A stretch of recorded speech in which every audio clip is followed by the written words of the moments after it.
বিটিচিত দুই কুল বচোৱা নীতি বিজেপিৰ।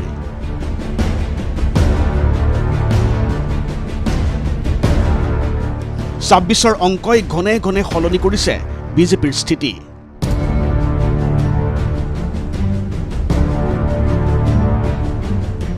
কাক এৰিব কাক ধৰিব তাক লৈ সন্দিহান গেৰুৱা শিবিৰ।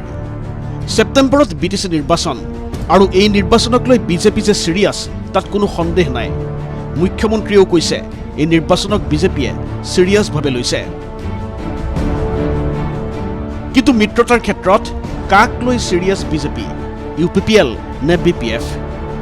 দুই কুল বচাব খোজা বিজেপিয়ে UPPLক এৰিম বুলিও এৰি দিয়া নাই। মুখ্যমন্ত্ৰীয়ে কৈছে UPPLে অনুৰোধ কৰিলে আসন এৰি দিব বিজেপিয়ে। BTRক লৈ আমাৰ প্ৰচেষ্টা ইতিমধ্যে আৰম্ভ হৈছে। আমি যথেষ্ট চিৰিয়াছলি ইলেকশ্যনটো খেলাৰ বাবে চেষ্টা কৰিম। UPPLৰ সৈতে আসন বুজাবুজি নহয়, কিন্তু এটা ভাল পোৱাৰ ভাৱেৰে ইলেকশ্যন হ'ব। কাজিয়া পেচাল নহয়, সমালোচনা নহয়। আৰু ক'ৰবাত যদি আমাক তেওঁলোকে অনুৰোধ কৰে যে এইখন আসনত আপোনালোকে খেলিব নালাগে, আমি নেখেলোঁ।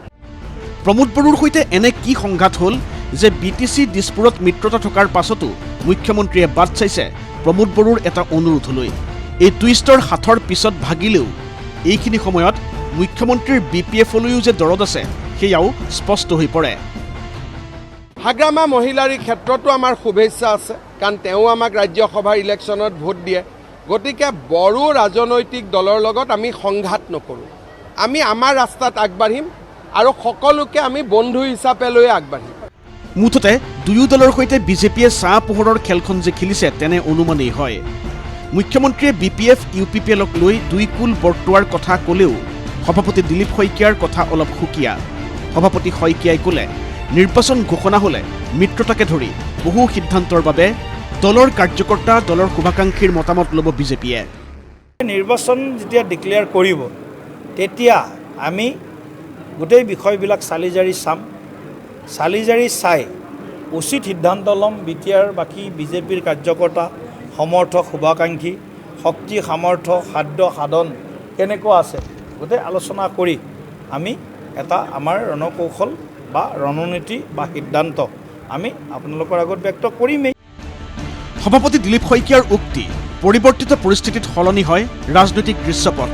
কিন্তু 40খন আসনতে প্ৰাৰ্থী দিয়াৰ ক্ষেত্ৰতে হওক বা BTRবাসীক সেৱা কৰাৰ সংকল্প সলনি নহয় বিজেপিৰ।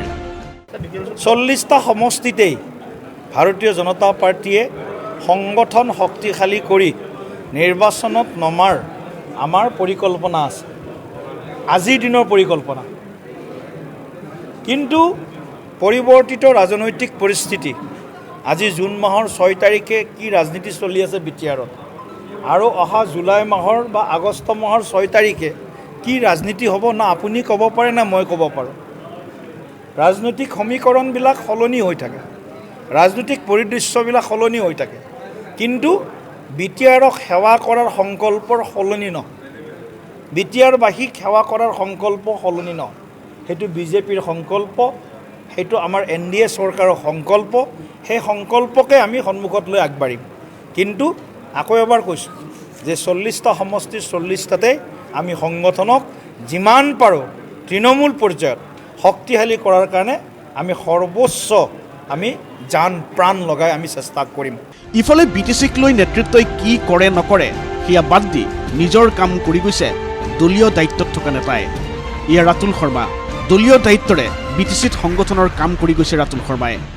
নিৰ্বাচন হ'বলৈ গৈ আছে, সেই নিৰ্বাচনতো ভাৰতীয় জনতা পাৰ্টীৰ যিসকলে প্ৰাৰ্থিত্ব পাব তেখেতসকলৰ সপক্ষে ভাৰতীয় জনতা পাৰ্টীৰ প্ৰত্যেকগৰাকী কাৰ্যকৰ্তাই দিনে নিশাই কাম কৰি ভাল ফলাফল দেখুৱাবৰ কাৰণে মাননীয় ৰাজ্যিক সভাপতি দিলীপ শইকীয়া ডাঙৰীয়াৰ নিৰ্দেশ মৰ্মে মাননীয় মুখ্যমন্ত্ৰী ডক্টৰ হিমন্ত বিশ্ব শৰ্মা ডাঙৰীয়াৰ মাৰ্গদৰ্শনত আগুৱাই যোৱাৰ কাৰণে সকলোৱে অংগীকাৰ লৈছে।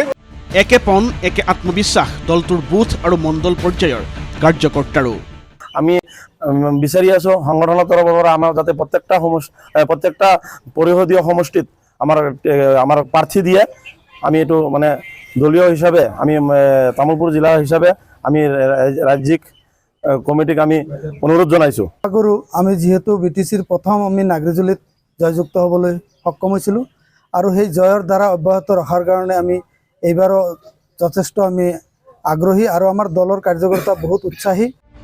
আৰু এনেদৰেই বিজেপিৰ স্থিতিক লৈ BTRৰ নিৰ্বাচন কেন্দ্ৰিক ৰাজনৈতিক প্ৰেক্ষাপট কিছু আগতীয়াকৈয়ে আকৰ্ষণীয় হৈ উঠিছে। তামোলপুৰৰ পৰা প্ৰদীপ দাস আৰু নলবাৰীৰ পৰা ভাস্কৰ ডেকাৰ সহযোগত ৰাজু বৰুৱা, ND24।